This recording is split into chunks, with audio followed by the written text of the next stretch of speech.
Hallelujah. Hallelujah. Ngibingelele bangcwele egameni lika Jesu. Hallelujah. Siyambonga uNkulunkulu losihole kwase kwaba la. Hallelujah. Ngitenda ukukhuluma live lesibili uJesu walikhuluma asesiphambanweni egameni lika Jesu. Lelitholakala lapha kuLuka 23 verse 43 egameni lika Jesu. Hallelujah. Kodwa ngawusuka nayo lendzaba yami lapha ku verse 39. Hallelujah. Sithola lana Jesu ubethelwe esiphambanweni, ubethele kanye netilelesi letimbili.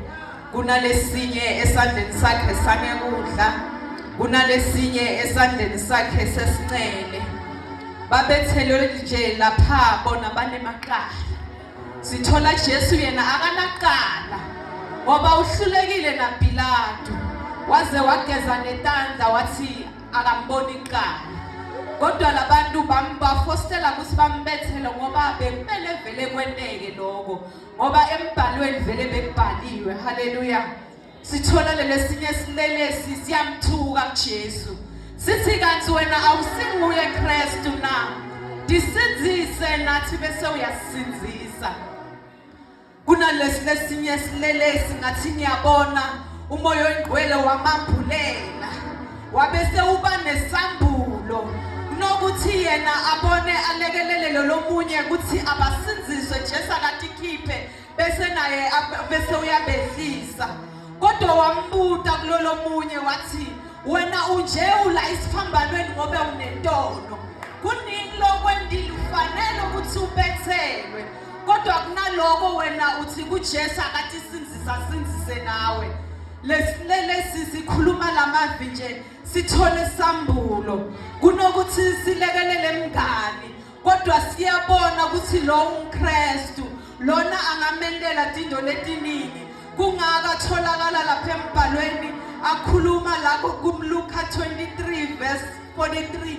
Cela ukufunzele kahle. Wathi kuso, ngiqinisile ngithi kuwe, namuhla uzakuba nami eparadise. Hallelujah.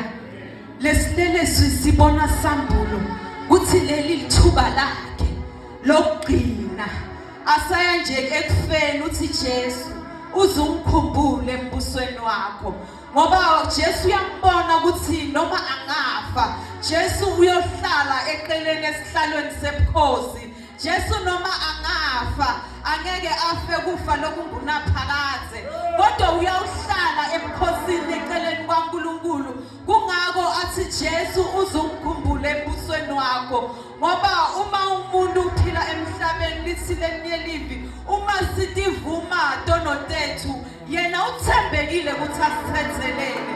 Lesoni sibona ukuthi nali lithuba lake lokugcina uthi Jesu uzongikhumbula embusweni wakho, ngoba uyabona ukuthi yena wonile. Lelesinye silele sasibona iqala, kodwa lelesinye siyabona ukuthi sonile. Diyavuma tono tatu uthi Jesu uzongikhumbula embusweni wakho. Jesu uma uvuma tono takhe namuhla akakubaleli ukuthi hayi ndoqolela leliviki lentako, hayi ndawuqolela nasewele lokhu nalokhu, hayi ndakuthethelela uma sewudlulela nala, kodwa uthi namuhla. Haleluya. Ngoba uma utivuma kuya immediately ngaleso sikhathi akakubaleli tiphambeko takho, akasho ukuthi hayi ndawubona kuleli viki lentako ubone ukuthi nangempela sowulungisile na, kodwa uthi namuhla ndawuba nawe paradise. Ngilawo mavi silelesi lesawakhuluma sina Jesu esiphambanweni, sibona ukuthi lesi kusikhathi lesifanele, ngoba asikho isikhathi lesifanele kwendlula sona lesi. Nawe namuhla ungathi Jesu ngicela ukukhumbule kuleli phasika leli lanamuhla, ngiyacela kuba Nkosi nami ukukhumbule embusweni wakho, ngithi ngiphuma la kulena ndzawo ngibe sekunemehluko. Yathi namuhla ngizoba nawe paradise lakho. Hallelujah.